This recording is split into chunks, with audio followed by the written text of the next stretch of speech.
Hello and welcome to the Tech Remedy podcast. I'm Jamie and I'm passionate about seeing businesses win using technology. In each episode, we'll talk to industry experts or business owners just like you. We'll uncover how technology has been used in the real world. Don't forget to subscribe and follow me on LinkedIn for more insight and content to come.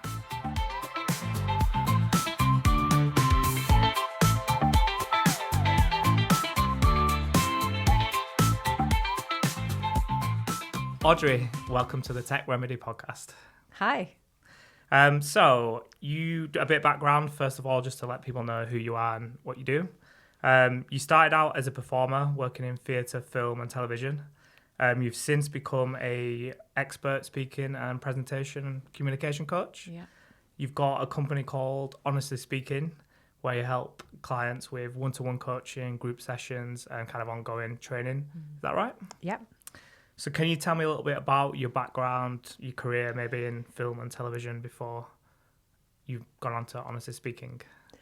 Yeah, absolutely. So it's quite funny because I think I might have said to you before in conversations that I'm actually an introvert. So it feels like my whole career it was never meant to happen, Okay. but it did.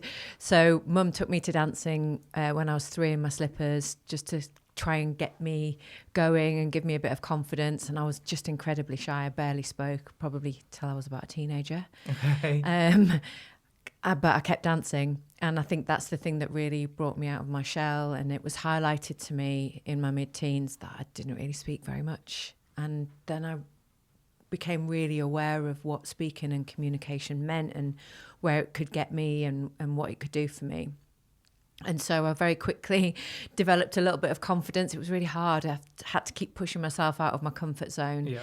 And within a couple of years, I'd left home. So I left home when I was 16. Okay. And I was dancing and singing on cruise ships and travelled the world doing that, which was brilliant.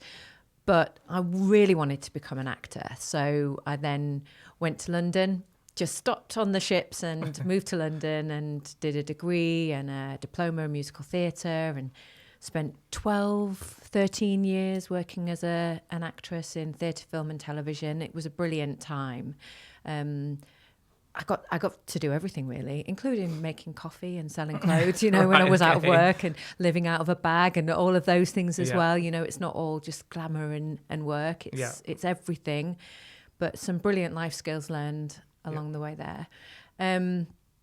But I decided I wanted to move back to Yorkshire and base myself in Yorkshire, and that's where I did my master's in writing, directing and performance. I became a maths consultant for the Royal Shakespeare Company. I was doing associate lecturing, a lot more teaching, and really, really enjoyed that. And I also set up my first business, which was storytelling and helping people to perform and act professionally. And it was at that point when a professional came to me outside of my industry who said, I am really struggling. You've actually helped my son. He was really shy, but now you've got him standing on a stage in front of a big audience. Can you help me? And so I thought, I've never really worked with a professional outside of my industry before, but yeah, okay. So I actually worked with her in my living room. We did a couple of sessions and she got promoted. And then very quickly she was promoted again. And this is brilliant because she was really struggling. Like her voice kept cutting out and she couldn't raise her voice. She couldn't command attention in the boardroom. They weren't paying attention to her. They didn't see her as a leader. So we completely, changed the way she spoke, the way she held herself, everything. And very quickly she's on to a second promotion. And when that happened, she had a big team of about 600 people beneath her. And she said, Audrie, can you come in and work with some of my team? And it was at that point, I would say, Honestly Speaking was born. I went in with all of my sort of skills in theatre, film and television. So all the stagecraft and how to prepare speeches and the technical ways of speaking. I could teach anybody all of those things, all of it. But I felt something was missing and I identified really quickly that you can teach somebody how to present. You can teach them all of the techniques, the tricks, the tips, but you've got to work with the person first. Yeah. So an individual has to feel good about what they're saying and know why they're saying it and want to speak and communicate in order to then embed the skills and the techniques. And so I went away and trained as a coach and an NLP practitioner, put the two together and created my own unique approach to helping people to speak and present the best version of themselves. And honestly speaking, has just grown, and gone from strength to strength using that methodology. I should have probably mentioned, obviously, you've been helping me for probably nearly 18 months, maybe? Yeah, a bit longer. So I think it was interesting to hear some of that. And I didn't know about your film, TV and kind of theatre sort of stuff before we started speaking. I just assumed you were always a coach and you'd always done it for businesses or for people in the business world. I think it's probably off for me. I realised that as I've grown doing what we're doing, no one really teaches you or prepares you for those sort of like speaking in front of groups of people or presentations and that kind of stuff. I think you just naturally fall into those spaces. And it was only when I got the opportunity to do public speaking at an event that I decided I need to go out and find something that could really help me. So obviously you've mixed two worlds together.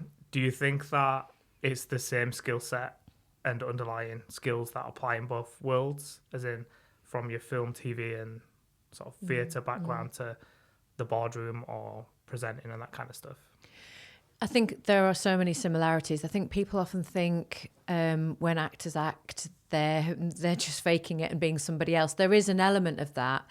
I do recall my time as an actress. I was less nervous when I was playing a role. I'm actually more nervous now when I have to speak and step out as me. I still get the nerves, just like everybody else. And I don't think they don't go away. It doesn't matter how good you get or how much experience you have. Yeah. Nerves don't really go away if you really care. But certainly when I was playing a role, I was less nervous. I think what acting really taught me was that you still need to bring yourself and authenticity into your role, whatever you're doing. You still have to bring a vulnerability and humanity to everything that you do when you're performing. And that's true when you speak as well. Authenticity to me in communication is everything, especially in the world we're in now with AI and fake news and all of these kinds of things going on. It's so important to me that I help all of my clients recognize what it is about them that's unique and authentic and really bring that to life. And I think, the stagecraft, the timing, the voice production, the way we hold ourselves, the eye contact, all of those things are definitely in both industries and required in communication. Yeah. So you've mentioned about, AI, which we probably won't cover much, but authenticity and that kind of stuff. Do you think like COVID and the whole remote working has maybe changed how open we are and how authentic we are because we can hide behind a screen or a digital world? Or I've got lots of different experiences of this. So I think that communicating online has so many positives. It's opened up the world for many of us. I know for my own business, I was able to pivot really quickly and explore what it was like to communicate online, which I'd never done before. As an actor, there was always a camera on me and they recorded me and did whatever they did with it. It was none of my business. I didn't have to get involved. When I had a business, I was always concerned with being in the same room as a person and didn't explore the ways I could connect online. And then COVID forced me into it. Yeah. It definitely opened up my business and it's gone global because of it. So positives, yes, positives all round. But communicating online should be treated with respect. And the only challenge with online communication is actually human beings. The technology is brilliant. Yeah. You know, it's a fantastic business tool, but we don't treat it as a window to our business to connecting authentically with others. We think, oh, well, it's not really in person, so we don't need to try as hard. It doesn't really matter if the lighting's rubbish and the background is the worst digital background we've ever used, and my hand goes missing every time I raise it, and half my hair's missing, and I've turned up with my slippers on, and my pajamas are underneath my blazer. You know, all of this stuff is still going on. Yeah. And I think that is a problem. I think another thing which I'm finding is an issue is we've got a whole generation of young people whose first day at work was actually online. Yeah. During COVID, you know, they left school and their first job was online, and they still have never stepped into the office now. Yeah. And their self-esteem and their confidence and their social skills have really been damaged by this amazing opportunity to communicate online. Yeah. And so now I'm working with young people who literally I'm taking them through the steps of, right, okay, so what are you going to wear tomorrow then? Because they're worried about what they're going to wear. They're worried about who they have to speak to. They're worried about the journey to get into work. They're worried about the culture. And can you imagine only a year before COVID, a young person's first day at work was walking into that office space, meeting the team, being introduced to the manager, figuring out the coffee machine, making a buddy, someone they could confide in, knowing what it was to be part of a team and valued and having a valuable voice. That has really been damaged and lost for a younger generation. So I feel quite sorry for them. Do you think this is a problem of businesses and business owners and leaders need to do more to maybe address this or to help bring people into that world? Yeah, I know an awful lot of businesses are working really hard to make the environment a place that people want to come to. They're having to work extra hard, much harder than ever before, because obviously when you're at home and you've got all of your comforts around you, you want to stick with those comforts, don't you? So encouraging people to get back into the workspace with beautiful environments that feel welcoming is one thing. I think helping people to understand that they're safe and wanted and valued in person as well is really, really important. It's definitely lost online. Yeah. I think I was talking to Stuart this week. I've been on 2 Teams calls in the last week where somebody hasn't even turned the camera on. And to me, that's just like, we might as well have had a phone call. If we're doing a video call, let's see each other. Let's connect more than we would do on an audio call. Yeah. And to just have me sat with the screen on and the other person not seem absolutely nuts in this day and age. Yeah. And I think like we see such a random mix of people. We were sort of joking about BNI before. And the one thing I'd say about BNI, they had at the start of every meeting, they had a slide which told you how to get your light in, where your head should be, how big you should be in the frame. And at least you didn't have people that was sat with just the foreheads or like in darkness. So I think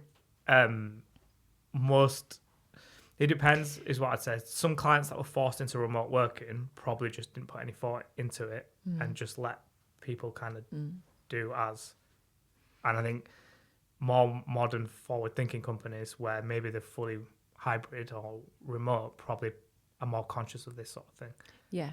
I was going to say some businesses are way ahead.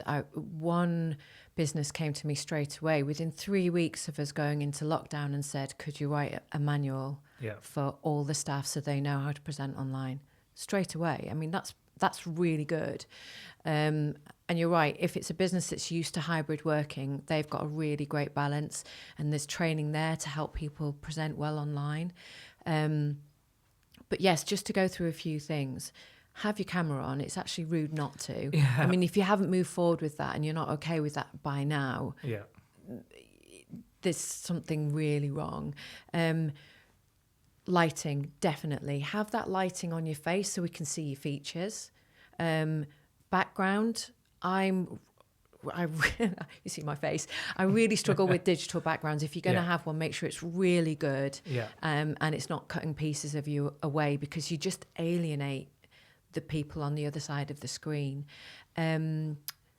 if it's an important meeting or it's a work meeting and you've not got very good Wi-Fi, use an Ethernet cable and plug in. Yeah. Like, I don't understand why people Yeah. aren't plugging in. They're just going, oh, Yeah. I lost Wi-Fi.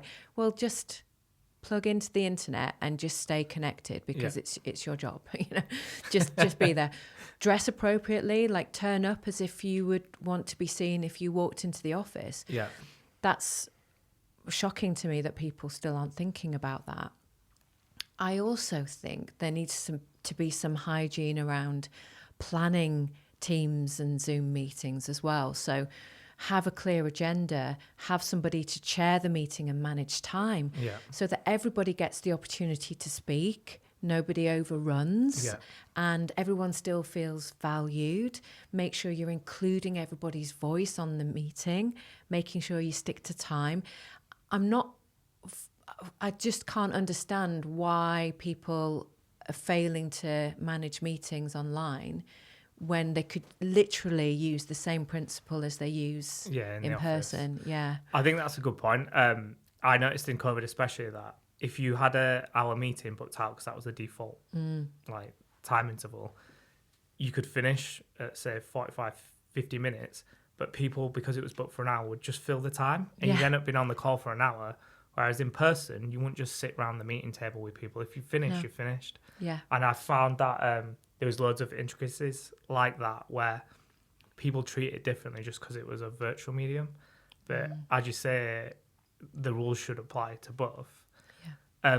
Would you say then someone that was good at speaking in a group or naturally good at presenting in front of people would automatically be better on a Teams call?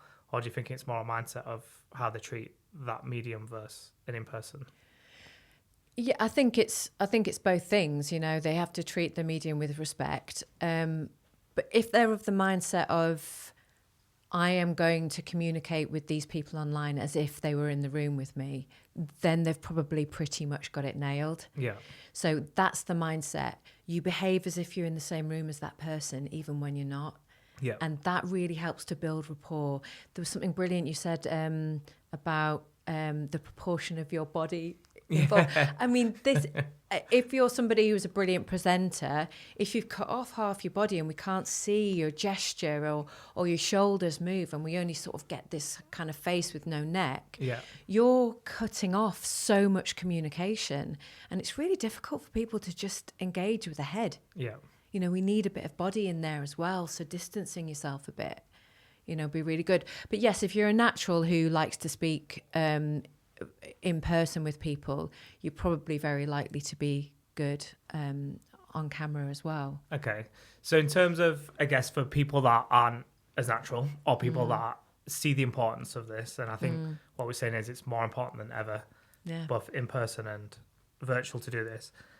What are some of the things to look out for or be aware of and try to get better at, or what are key points that for both in person and virtual? Both in person and virtual.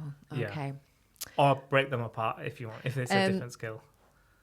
No, it's okay. I'm just going to address a time thing, which is kind of looping back to something we were just talking about, those team meetings and the length of time people just stayed on a meeting for the sake of it. Yeah. There's also the other issue of lack of time between meetings. So large organizations that I work with are saying, people just keep putting meetings in the slots and in the gaps and I don't get a break. So they barely get time to get up and go to the toilet, let alone have a proper lunch break.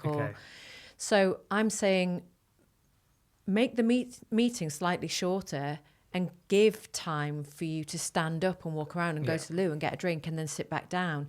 Make sure there's a big break where you can get up and get fresh air and refresh yourself, refresh your brain so you've got a clear mind, and then sit back down. And automatically you are going to present a better version of yourself online if you have those breaks in between.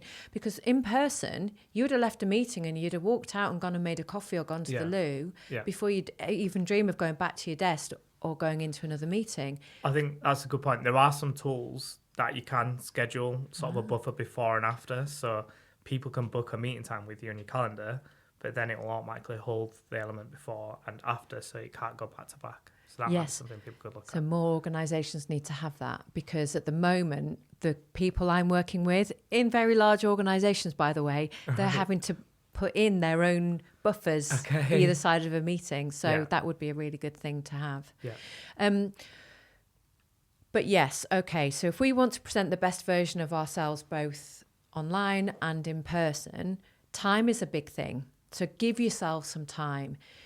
Time helps you to just get some clarity of thought, so you can actually think about what you're going to say, and you can think about how you're going to choose to be seen.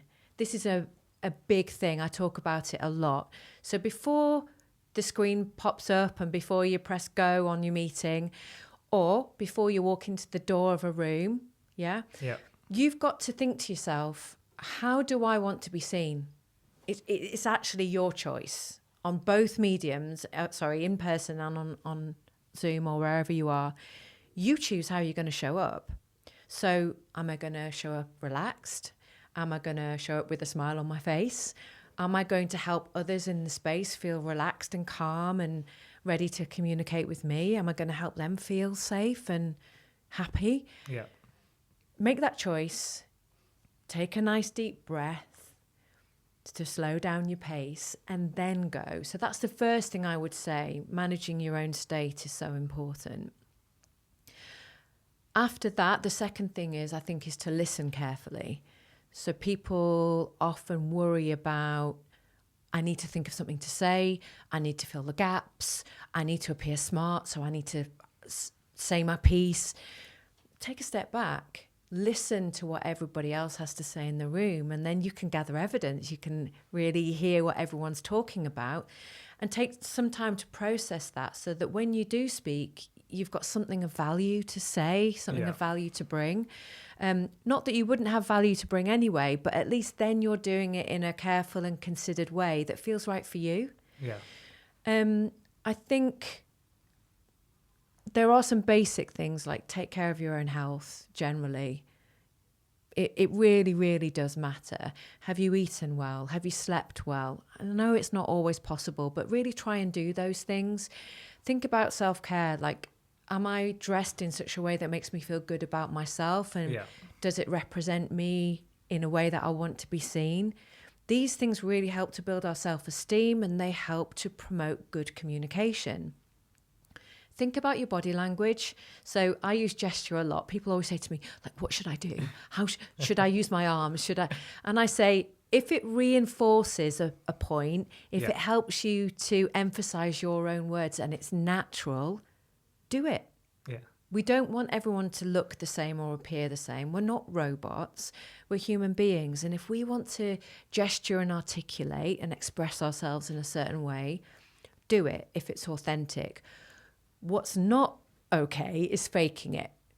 It's really not good to fake it. So if you're someone who is a fiddler, not quite sure what to do with your hands and things like that, you can always just hold your hands, gently together, or you can find yourself something to hold, like a pad or a...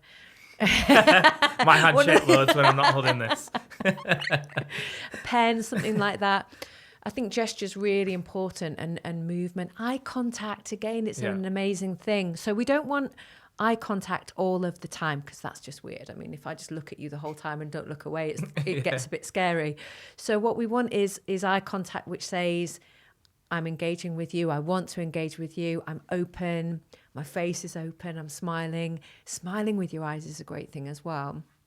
This really helps to build rapport and help people feel connected to you and like they want to be in a conversation with you. I think we can go, that's all connecting on a human level, isn't it? We can then go up the levels. So when we think, right, we want to appear really professional, we want our message to come across really clearly, and we want clarity, then we go down a different route. By the way, I'm aware that I'm stumbling on my words so much today. I think I'm a little bit tired, but I'm not going to worry about it because I'm a human being, so I'm okay with it. But when we get to a certain stage and we want to be ultra professional, I am going to say the thing that everybody doesn't want to hear, which is prepare, goddammit, just prepare. I'm sick of hearing people going, I don't prepare because if I do, then I just get more nervous. Yeah. And I'm thinking, that's just rubbish. Or those that say, I don't need to. I always just wing it and it always comes out great. I don't believe that. Yeah. So what we want to do is we want to take away the waffle. If you want high impact, you need to think about what you're going to say and you need to prepare. So you take the waffle away, you know, all those extra words, all the superfluous bits and pieces we really don't need to hear, and think in our preparation, what message do I want to get across? What do people really need to hear in order for them to receive the message and then act upon it or feel differently or be changed by it, whatever the context is. So really do prepare. Think about what you're going to say. Then slow down your pace. Make sure that everyone can process what you're saying at a reasonable pace. Give time for that thought to land. Look around the room, check everyone is receiving you, and then move on. I mean, I could give you my whole catalogue of tricks and tips, but I think there's quite a lot in there. Yeah. Is there anything that you think, oh, actually, Audrey just said that, I'd like to pick up on that? So I think, preparing, I was super naive when I first called you up. I was like, I've got this presentation in a month or 6 weeks. I knew I had to prepare, but to me it was write your slides and your deck, and then you're just not reading it, but you're almost just, the slides are what your presentation is. Yeah. And it was a shock moment for me to realise, I think you said, forget about the slides, write a speech as if it's a speech, learn it, and then we'll add the slides to reinforce it. And it was the complete opposite in my mind. So I think that definitely for me was a change in my habits. And now if I've got a meeting or a presentation, like I've got one with a prospect on Friday, I was saying to someone earlier, I spent the afternoon on Tuesday preparing for it. So before, where I'd just turned up and had my things ready, now I've actually gone out, got a structure, and I know the direction I want to go in with it. And the other things are, I think when you started talking, a lot of it was around emotional like aspects, like, and confidence, and being able to project how you want people to feel about you. And that was a thing for me where I think, again, going back to that first speech, you're like, go take yourself away, have 60 seconds and just plan how you want to come across and what you want to deliver and what output you want to drive, and that's more meaningful. And then lastly, I think the biggest aha moment I had was you used the analogy of horses and speed. Yeah. And it was all around, again, because I was nervous, I'd pick up my pace and I'd be really quick. I just got to get through this. I've got to get to the end. And what you'd said was, if we're a pack of horses and we're running and I'm leading the horses, then horses listening get tired. Yeah. And every now and again they need to stop, have a drink, hydrate and catch back up, because they don't know what's already in my head. Yeah. So they're absorbing it and having to process it. And for me, that was the other big moment where I'll always refer back to that now. And there's times where I definitely still get into speaking too fast. And I have to rein myself back in, but I'm aware of it now. Whereas before it was, get through this. I know where I'm going, just get through it kind of thing. Yeah, I think a lot of us think, oh God, please let me just get through it and let me get off the stage. But that's not actually what the audience is thinking. Yeah.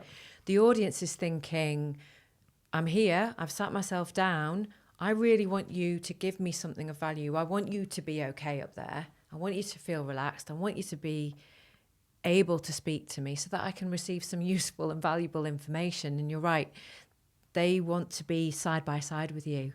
Yeah. So they want to be on the words with you rather than behind, trying to catch up and trying to process. And then they're losing some of that information because you've gone too far ahead. So you're right. Allow those full stops. Allow the thought to land before you move on. Yeah. And move on too quickly. Yeah, that's absolutely right. Oh, I'm glad you remembered all this stuff. The 60 seconds to take yourself away. Yeah. Brilliant tip. So I teach a lot of breathing exercises. Breath, by the way, is a number one tip. So I'll tell you why. So if we breathe correctly, our posture's better. So if we have to fill our lower lungs, we've got to sit better straight away. That's great. So if we've got a better posture, we come across more positively, and we look more ready for action. We look more engaged and engaging. Yeah. If we breathe correctly, we actually support our voice, and we help to supply, I'm not sure that's the right word, but give resonance to the sound of our voice, so we can have a fuller voice, but we can also then control it. So control of breath really helps us to control the pitch and the tone of our voice, and then we get light and shade. And if we get light and shade, we have an interesting voice to listen to. So instead of having an audience that's sitting there going, it all sounds the same and it's not my fault, but I think I'm just going to fall asleep. Because you do, because if everything's on the same note, unfortunately, the human ear is going, it's all the same note, therefore it's all the same information, therefore we can stop listening. Yeah.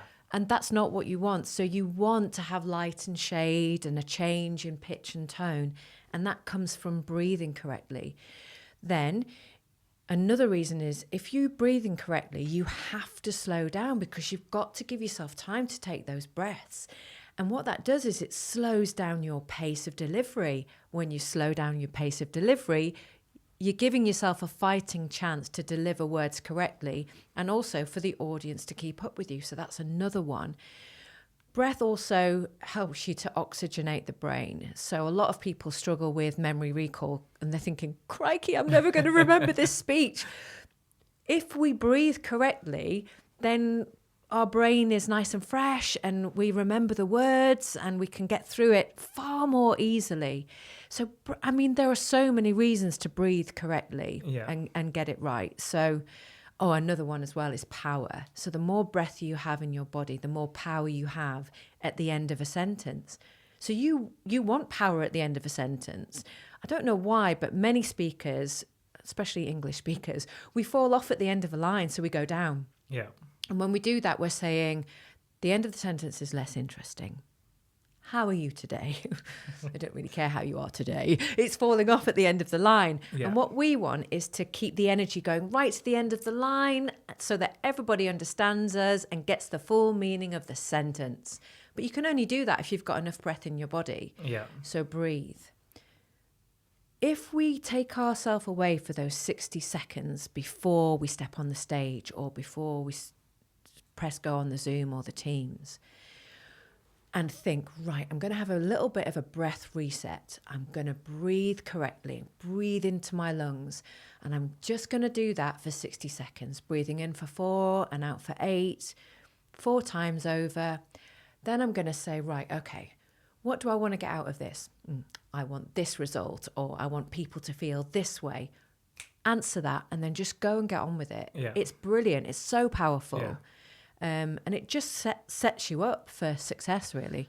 I'd say I'm not traditionally one that would meditate and do these sort of things. Yeah. And when you first said it, I was a bit like, but I've got to say, it definitely does help. And in terms of even just my heart rate, you can feel beforehand you're quite fast. And then just doing that and taking yourself away just brings you back down. Maybe not necessarily to a calm, resting heart rate, but you can definitely feel it remove some of the stress. So in terms of doing things like that, and you mentioned about being nervous and it never really goes away, if somebody's listening to this right now, they recognize some of the pains and problems we've talked about, and they can put into practice some of the things you've said. But in terms of that first big wall, that nervous wall, and getting over that, is there any trick or technique? Can they go present? I mean, I did my initial presentation to my mum and dad, and I actually found it a lot worse presenting to them than doing it for real. And it was just luck that I'd done that more than anything. But is there anything you can suggest for that first one just to get you over that hump? I'd love to say just one thing, but I think it's a collection of things. I actually designed an 8-step speech preparation process right from start to finish. And it does start way before you actually deliver the speech, and it is that whole just getting out of your head and brain dumping it, writing out the full speech. And yes, it is writing out that full speech. Write down what you want to say, get it down, because in that as well you collect the right amount of words per sentence, so you know you're going to stay within your time. There's nothing worse than going over time. It's so unprofessional. So do plan and prepare. But so there are lots and lots of things, lots of steps in the process, which I think are really important. And that preparation, prepare, rehearse in front of people you know who are, you know, the worst critics. They really help you to go, well, if I can do it in front of them, I can do it in front of anybody. The more you do it, the easier it gets. Yeah. And the more chance you have of recovering. If something should go wrong in the moment, because you've prepared so well, you're more likely to recover. Yeah. Knowing that helps you to feel more confident. So prepare. But I'm going to say one thing, and it's about shifting your mindset. So if you're somebody who is crippled with anxiety and nerves about presenting to other people, you're somebody who is actually fixated on what other people think. Yeah. I think you need to stop doing that. And what I want you to do now is say, it's not about me. Yeah? Because speaking isn't about you, the person. It's about the person in the audience and how they receive the message. You shouldn't care anymore about what they think of you. You haven't got time for that. Just focus on the task at hand. Focus on delivering the message. So just turn it into a job, a task, something else that you have to do in order for people to get the message and then move forward with whatever they need to move forward with after you've spoken, whatever it may be. So it's not about you. It's about the message. Yeah. And I think it may seem brutal, but then it kind of helps because you go, oh, actually, no one really cares about what I look like. Yeah. They don't care about what I sound like. They don't even care about the mistakes I make. They care about whether I deliver the message. Right, I'm just going to do that. That changes everything. Just get up there, do the message in the best way you can so they receive it properly. Yeah, that all makes sense. Yeah. In terms of then, if people want help, obviously you've definitely helped me. Thank you. Although people might not think so. But yeah, in terms of from where I started and where I am now, well, it's miles apart. So if people want your help or they're struggling, or obviously, can you give us how people can contact you and maybe the sort of things you might be able to help people with? Yes. So you mentioned right at the start, and thank you very much for telling people about me and what I do. I do one-to-one coaching. So people come to me because they're struggling with different things with speaking. So it could be the confidence. It could be they've got an interview coming up. I love preparing people for interview. Right. I love helping them get work. It's a brilliant thing. I love doing it. If they have a keynote to deliver, or they want to get better at networking, or they've got to pitch for investment, things like that. Yeah. So they'll come to me one-to-one for that, or they want to write their origin story. They can either meet me online, I can go to them, or they can come to my studio. So I've got a multimedia studio in North Yorkshire, so they can come there and work with me there. I work with teams as well. So again, I can connect online and deliver those sessions online. I obviously work abroad. I go abroad, or I connect online with those teams as well. So many different levels. And the best way to contact me is via the website. So that's audriewoodhouse.com. It's really easy to find. And on there, there's a book me section. So there you can book a call with me. So you can have a 20-minute discovery call with me and chat about anything. And I'm really happy to talk about what I do and how I can help. It doesn't mean you have to work with me. So I think that's a really great way of getting to know me and how I can help you. Also on there, there's an events page, so you can book into events that are coming up. I've got one coming up in January for leaders, so I'm really excited about that. Coaching as well. I do an awful lot of coaching. You can see all of the different programs that I'm delivering on the events page. LinkedIn is a great place for us to connect. I'm always dancing around on there somewhere. So yeah, there are lots of ways that you can connect with me. You can come to my space, you can find me online, come to the website, and I'm always happy to talk and connect. Yeah, again, I'd recommend it for anyone. So Thank I'd you. say if you're doing the 20-minute call, make sure you've got your camera on and you've got good light in there. Yes, well, I'll be telling you, I won't speak to you unless you've got your camera on. I'm like, excuse me, camera's on. Do you know when I'm training, everyone has to have cameras on. Right. Otherwise, they are not allowed to continue with the training. Okay. Cameras on. It's about communication, connection. Yeah. Yeah, that makes sense. All right, perfect. Last question, a bit of a closing tradition, is can you share with me one piece of tech or software that you couldn't live without, and tell me why? Okay. I can't live without my earbuds. Okay. And that's because I love absorbing information. So I'm quite busy these days. So a big thing I love to do is to walk my dog and stick my earbuds in and listen to a book, listen to some self-development stuff, some work stuff, a podcast, anything like that. I'm always absorbing information. So to have those earbuds in is just brilliant. And I take them with me, like they're with me now in case my car breaks down and I have to sit outside my car. I think, well, I'll just stick my earbuds in with my big coat on and I can listen to something. I'll be fine. So I have them with me everywhere. And if I lose one, it's a nightmare. I've got to buy a new set. Yeah. So it's something that I can't live without. Yeah, I've got a pair. In fact, I've got 2 pair of AirPods now because I bought one. I love them that much that I have one permanently here. And one is always in my bag with me, like you say. So no matter where I go, I've always got it. Yeah. And I think, it's good we were talking earlier about being able to step away from the tasks and the stuff you're doing, take a break and refresh. And it's nice to be able to put AirPods or AirPods in and listen to something. Yeah, I absolutely love them. Yeah. Yeah, I have to stop my kids from stealing them. But... Right, okay. Perfect. Well, thank you very much for being a guest. I really enjoyed. Oh, thank you very much for having me. It's been lovely. That's all for this episode of the Tech Remedy podcast. I hope you found it insightful and have some useful takeaways for your business. Please don't forget to share the podcast with anybody else it may help and subscribe for future episodes to come.